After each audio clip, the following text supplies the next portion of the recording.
welcome to the Tech Therapy Podcast. I'm your host, BJ Hamaker, the CMO of Nucleus. Tech Therapy is here to save you from busy work so you can focus on what's fulfilling and profitable. Stick around to the end of the show. We'll reveal how you can be our next guest in around 20 minutes. Let's go.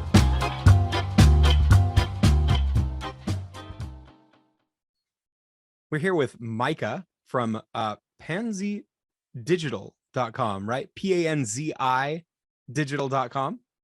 That's right.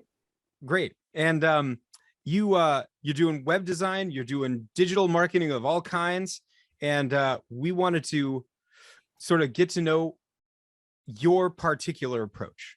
We want to know, tell me what you do as a digital agency that is that's compelling for the people who work with you. Yeah. So we're a boutique web design agency that basically we get approached, or we approach companies small to in the mid-size range, and we give them a facelift or a redesign or rebrand, if you will. We do everything from brand identity, UI, UX to prototype and mockups, and showcase the mockup to our clients within a tool called Figma. Oh, cool. Yeah, we use Figma too. Oh, do you? Yeah, it's an awesome tool. I mean, it's just it's amazing that it's free as well. Of course, if you have a bigger team, Adobe XD just kind of got dated, and Figma stepped in. It's so awesome because it allows you to see code. Yeah, the fact that you can edit it on the browser and it just has everything and all the plugins, the functionality has just gotten really great. And the recent update, man, it's very effective for. It has replaced for me all kinds of things like PowerPoint and just any graphics editing whatsoever. I just use Figma. Communicating about graphics is basically Figma at this point. Oh yeah. And when they made it interactive, so it click things and then move on to the next version of what happens after you clicked, that's what really sold me on it. I'm like, oh, okay, somebody solved the whole communicating about graphics problem completely. What's even amazing, sorry to cut you off, is you can invite people to check it out. You can be working live on something and then they could be there to just take a peek and they click there's little tips and tricks, like they click your avatar icon and then it follows you around the page. Yeah, exactly. I mean, it's amazing. It's amazing. I always ask people if they say oh yeah, they're like, do you know Figma? They're like, yeah. They're like, do you use auto layouts? They're like, no. Do you use variants on component libraries? And they're like, no. Do you use prototypes? They're like, no. What's that? Oh, wow. And I'm like, oh my gosh, it's so powerful. Yeah, it really is. It's a pretty deep rabbit hole. We were doing some design first projects last year, and the extent to which you can go in Figma is just much farther than anything else. So that's got to be really satisfying for your clients to see a pixel perfect rendering of exactly what their results are going to be, whether it's a logo, a website, anything you're making. Yeah, exactly. So that's something that we noticed or tested out at the beginning. Was we saw a lot of people that we were getting these templatized just websites, and it just was a reoccurring theme, and I frankly thought to myself, if I pay $5,000 to get something as a web designer or whatever, I just don't want it to be templatized, right? So I really want to see that you put a lot of effort into it, you put a lot of a thought into it, and I think that I feel much happier knowing that you gave me something truly unique and not just something that you kind of grabbed from some sort of marketplace and then thought that was the best solution to finish out the project. So Figma allows us to kind of allow them to see hey, this is what it will look like, give us some feedback. And it works out pretty good because they sometimes are blown away. And sometimes they're like, can you just edit this here, this there, this there.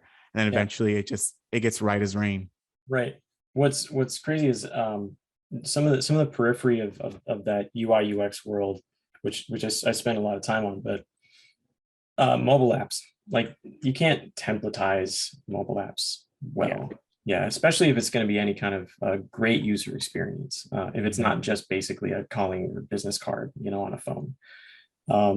in order to have that interaction so precise and have the consistency of style and design and things like that, you need to make it custom.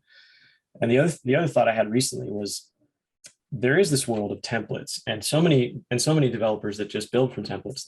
That's the way that they do is these, they build websites for businesses. They say pick a template and then fill out this content and we'll swap it out. But as soon as they need to do any kind of custom work, it'll break. Yeah. These are templates that have been around sometimes for months, which is already way too long. And if not years, obviously, and then the underlying plugins and everything are all going to break as soon as you host it. There's all kinds of problems with that world, where the only great solutions, while there are some that are working in that template space or that theme space, at least, it's more just, is it a SaaS or is it completely custom, right? And is it bespoke? And the more you can do bespoke at lower cost and more accessible to people, like, that is the answer. Yeah, I completely agree.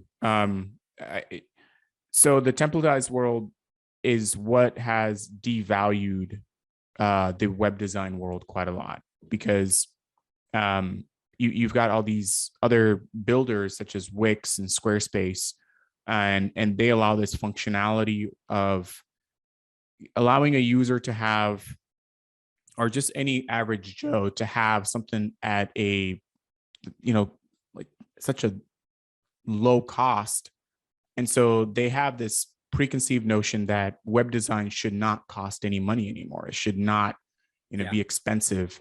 But I guess when they finally see something that is built right, or it's just incredibly unique, it has, it's a lot of time is taken into designing it from an expertise point of view, right? Then I think that they're able to sit back and say, like, I didn't know that something could be beautifully made. And you were talking about applications and stuff.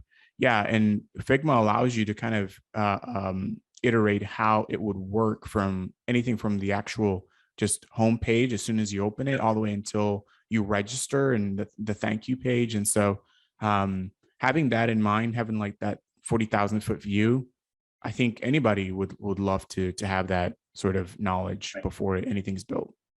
Yeah. Well, it's great to, I get the sense that you put a lot of care into it. You also, when you said get it just right, you had a really satisfied smile. And it makes me feel like if I were to do business with you, it would, you would genuinely care that you got it right. And that makes me really curious about how you got into this line of business. It seems like it's such a great fit for you. And I'd love to hear what that journey was like.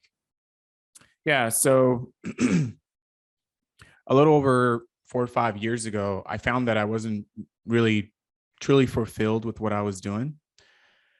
I took all the conventional paths that I should have, but just wasn't happy.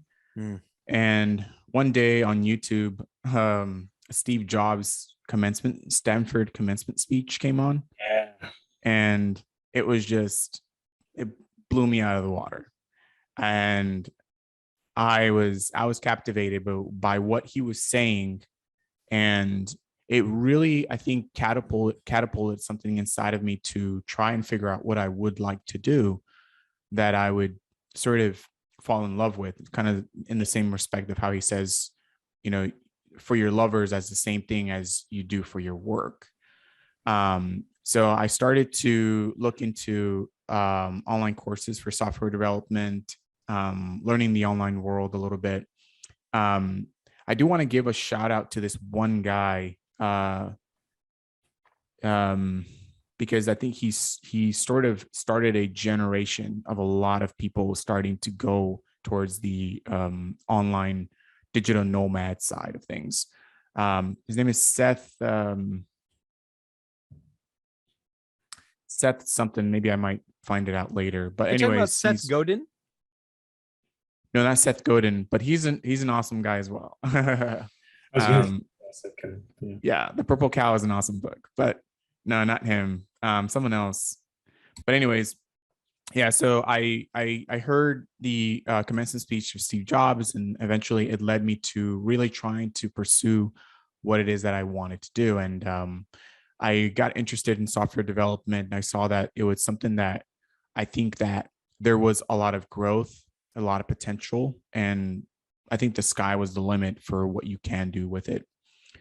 I learned the ins and outs of front end, back end, all of that good stuff. And from there, I got a little more confident and started testing out some little stuff. And then 2 years later, like fast forward a couple years later, I was working for an IT company and COVID came swooping in, of course, like it always did for everybody, and caused a lot of us to get laid off. But it ended up becoming a blessing in disguise for me because there is a company that had interest in getting some help for what I did, and someone must have mentioned it to someone or something like that. So just word got out that, hey, we don't do this, but there's another guy, I could connect you with. And that's what happened. And then I got connected with them, and then I survived COVID, based off of just trying to grow the company, and got better. And yeah, and I guess here I am today.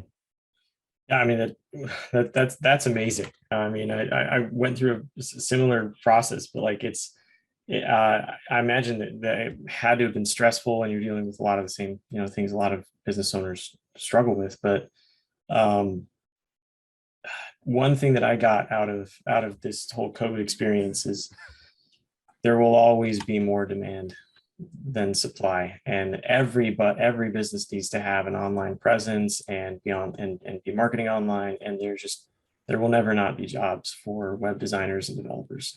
Absolutely. Yeah. I mean, and people don't know that it's hurting them sometimes.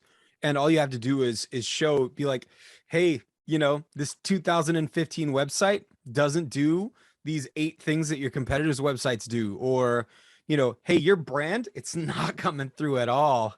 And people just don't feel like they're with you when they come to their website, and they need that emotional engagement. And there's so much that an attentive person like you can do to like really make it a cohesive and compelling experience, and quadruple somebody's website revenue or something like that. it Mhm. just it just takes attention and knowing what to do.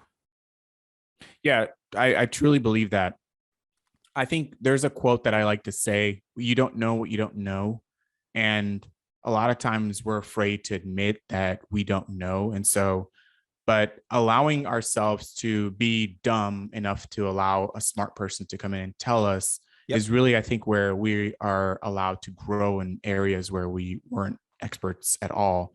Um, and also on top of that too, just allowing someone else to be validated for what they know, right, is a really cool thing. Like, we obviously cannot be people who know everything, Yeah. like, right? But if you allow another person that they have spent time and years and effort in crafting this service, or this expertise, if you allow them to come in and help you, like, you are doing the world a service by validating that person's time and effort. So I think, yeah, even me, sometimes I'm, a little cautious of getting expertise as an owner. But I've realized when I did actually ask for the help, I'm like, well, I'm better off asking for the help than not asking for it, because they knew what Yep. they were doing, and I got the help. So yeah. No, that's a perfect lesson. Like the very thought that I had right before we started this episode is I was thinking like, gosh, I need to have a social media manager that already knows what they're doing, as opposed to like figuring it out on my own and taking myself away from something that I'm doing. Like if I had to file my taxes, I wouldn't, especially as a business owner with everything that we've done in the past year and stuff. Like I wouldn't go do that myself. It would take all of my thoughts away from my business, and I'd have to learn so much to do it. It's just amazing how much like a therapist can help you. It's amazing how much an architect can help you. And I think we're getting into this space where many people are going to understand that designing a website, for example, is as valuable as architecture. You need to really consult with experts on this, because there's way too much to know that they don't know, and then never need to. It's like, that's a distraction. That's not what you love. That's not how you play. Yeah. I mean, if you think about, I mean, it's a little bit historical, but if you go back 200 years, almost every human being was a generalist. And if you have a world of generalists, then that you don't have a bunch of experts to go to who are very good at solving a problem. Everybody was growing their own food. Something like 95-98% of human beings were involved in their own food production, and there's definitely good things about that. But now that we have a few people who are very good at that, then I can be very good at search engine optimization, and you can be very good at designing websites that are relatable, that bring someone into a brand experience, and Pace can be very good at artificial intelligence, or like coming up with new business models or something like that, which we're getting increasingly esoteric in our own little thing, but actually benefits everybody, because you've got an expert who can help 100 people instead of 100 generalists who can just help themselves. Right. It's like, people don't go to McDonald's for the cashier experience, right? Like, I just walked into a McDonald's the other day, and there was no cashier. You couldn't even see the kitchen in the new designs. They wall it off, and there's like one cashier that's like nobody's at until all the other machines are broken, and they just have 4 touchscreens. And or I guess 8, because I think you can operate them from both sides. So it's ridiculous. Like, and it's so efficient. There are no lines. It's just seating area, and they can focus on what everybody wants, which is just the food. Right. So they had one app designer do the job of tens of thousands of people, and that helps stave off the fact that food prices are soaring, and helps keep prices down, so that I can go get a whatever it is. A double cheeseburger, I guess, is my favorite thing there. And it doesn't eliminate the human element, which right, that is a whole nother topic in and of its own, right? Because I think that it's about noticing that there is a problem, and then trying to use your expertise in order to help solve that problem. Now, it could be about maximizing profit, or and all that stuff, but I think that all in all, this world is meant for you to solve problems that we see. And if we're not making the world better, I think that we should really question, what are we doing with our time and energy and stuff. So I've seen the McDonald's as well. And I've seen the kiosk. It is digitized, and it's amazing. It's easy. And frankly, sometimes I don't want to talk to the cashier, right? It allows me to just do something in the most simplest form. I get what I want. I'm done. But what's awesome is, who knew that we didn't want the cashier experience? Right. Some old timers might be like, I would prefer that. How I want it. Yeah. Right. Exactly. So one thing that's kind of interesting about that, you're talking about whether or not to remove the human element. I hear people worrying about, machines taking over our lives and different things like that. And yet the first time that I was economically aware enough to understand that somebody said, wow, we're at full employment. Employment dropped below 3%, like during the web craze, in the late 90s, things were getting crazy. And I was like, how did we just make more robots and also have more jobs? Like, we have the most robots we've ever had, and the most jobs we've ever had. How do we have both of those things? And looking forward, something that robots will never do is understand what it's like to have an experience. They can tell you the experience in objective terms according to what they've been trained, but they'll never feel what it's like to walk through grass. I could be wrong. Maybe in 100 years, I don't know. But at the same time, if those robots still exist, that'll just make it so that the jobs we're doing are jobs we care to do, instead of something you'd rather source to a robot, And what you understand. Sorry, go ahead, Pace. Well, it just lets us do what we want to do. Yeah. I mean, the simplest idea for how automation or robots create jobs is prosthetics. You get to actually do your job versus not being able to. or you get to go somewhere, versus when you can't. So it's like that's just an example. It's like hammers create jobs, cars create jobs, and obviously there's everybody creating the hammers and creating the cars and creating the prosthetics. So for some reason we have more jobs today than we did 100 years ago, and there are more people too. Like they're always going to be, and the reason why is everybody has needs, and it circles back to like, hey, businesses have needs too, because they're run by people, and so they need websites. But yeah, no, it's fascinating stuff. I had a friend who told me that he's in the same space, but he told me that the awesome thing about our business model is, one, it's recession proof, and then two, it's that you'll never go out of business because people are always needing this this sort of assistance. So, and I've come to find out it is true. At odd times of the month or odd times of the year, we get requests or approached with someone who needs help, and all the solutions are different in terms of what they need, but overall the type of experience that we try to provide them is basically the same. Like, we'll take care of you, and here's how we're going to do it. And they usually feel that care that we really try to emphasize. Like, we'll care about your stuff, we'll take care of it, kind of like the bank, kind of like a thing, because I always try to say, like, if I would want someone to do this way or care about it, because I've had the experience where I have had an interaction or had someone who didn't care, and I'm like, I just do not ever want to feel that way.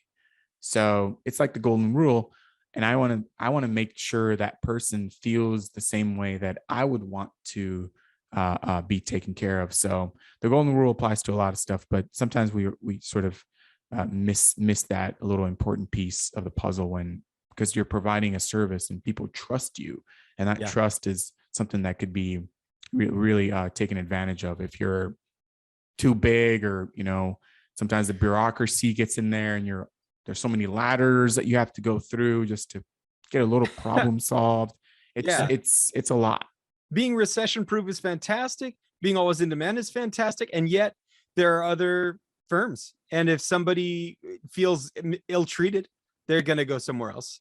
And, being blunder proof, that's not a thing, right? Anything can go under. But since you're in that kind of stable position, since you've got a relatively steady future to look forward to, I'm interested to know, and I'm sure our audience wants to know, like, where you're taking it, like where you think maybe in 2 to 5 years you'd like to see yourself, if there's a particular niche or a particular approach that you're trying to craft. Yeah. So what we've noticed is the public sector, more so government agency side, is they have these, allow me to throw the government under the bus, if you will. We love doing that. So they have these old, bulky, outdated web experiences, and they think it's perfectly okay to just have them there. So what we have set our sights on trying to improve the web experiences of these government agencies, websites.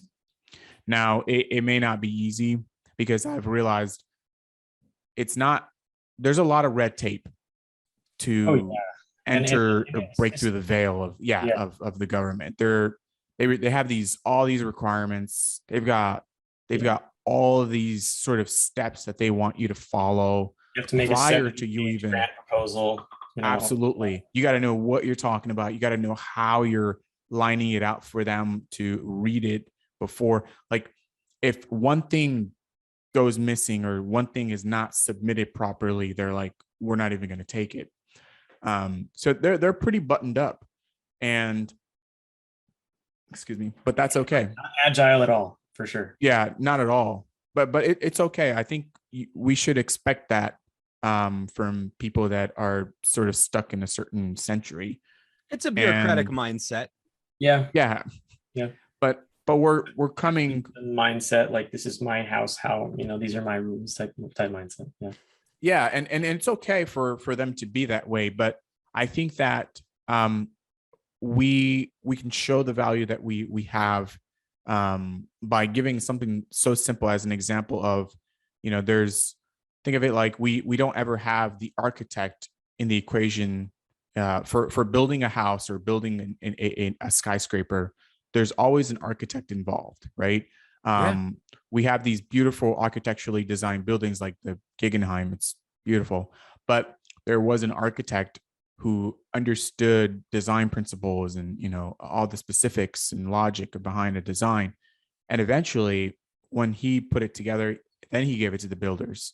And I think what the government sort of has done, or what they have done, is they gave it right offhand to the builders instead of sort of finding out that, wait a minute, maybe we should keep the user's experience in mind here and not put the cart before the horse. And so, yeah, and it's the website version of the brutalist architecture that you see in a lot of government buildings. Absolutely. Yeah. The equivalent. Yeah. So you're going to solve that problem for us. And then when I go on to my my tax website or whatever, it's not just going to be a horrible mess that looks like it was made 40 years ago before the internet was even real. Now hold the phones. I mean, we're not tackling it all together, but we're saying that we're going to try our best to combat that issue. And I think, once you have a few under your belt, a few government projects under your belt, then you're in like Flynn. I think you're right. Well, I would love to see that happen, and I'm looking forward to it. I really, just every single interaction with the government website's a wreck. So I'm glad you're doing that. I hope you and everyone else who's doing that. I just want to encourage all of you, please. Yes. Anyway, Micah, we really appreciate your joining us for this episode. Yes. We wish you tremendous luck. And if people, need a boutique web designer, we want them to be able to find you. Can you tell us one more time where they can go?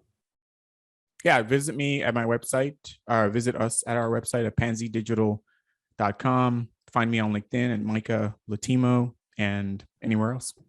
Beautiful. Thank you very much. We'll talk to you again. Awesome. Thanks. All right. Bye.